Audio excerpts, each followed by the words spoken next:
കേരളത്തിൽ ദിനം പ്രതി വർദ്ധിച്ചുകൊണ്ടിരിക്കുകയാണ് വന്യജീവികളുടെ ആക്രമണം എന്ന് പറയുന്നത്. ഇതിനൊരു പ്രോപ്പറായിട്ടുള്ള സൊല്യൂഷൻ കണ്ടെത്താൻ ഗവൺമെൻറ്റിന് പറ്റുന്നില്ല. ഫണ്ടില്ലാത്തതൊരു വലിയ ഘടകം തന്നെയാണ്. പക്ഷേ ഇവിടെ നമുക്ക് ടെക്നോളജി ഉപയോഗിക്കാൻ പറ്റും. ടെക്നോളജി ഉപയോഗിച്ച് ഇമ്മീഡിയറ്റ് ആയിട്ട് കുറച്ച് സൊല്യൂഷൻസ് കണ്ടെത്താൻ പറ്റും.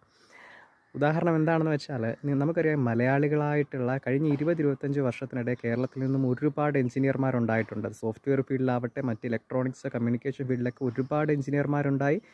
ഏറ്റവും പ്രസ്റ്റീജിയസ് ആയിട്ടുള്ള വേൾഡിലെ ഇൻസ്റ്റിറ്റ്യൂഷൻസിൽ ഇവർ വർക്ക് ചെയ്യുന്നുണ്ട്. കേരള ഗവൺമെൻറ്റും അടിയന്തരമായിട്ട്, അതുപോലെ ഈ എഞ്ചിനീയർമാർ, നിങ്ങൾ സ്വയം കേരളത്തെ രക്ഷിക്കാനായിട്ട്, നിങ്ങളുടെ ജന്മനാട്ടിനെ രക്ഷിക്കാനായിട്ട് മുന്നോട്ട് വരണം. അതിനൊപ്പം തന്നെ ഈ ഹാക്കത്തോൺ പോലുള്ള പരിപാടികൾ, ഇത് മറ്റ് പല കാര്യങ്ങൾക്ക് വേണ്ടി നടത്തുന്നുണ്ട്.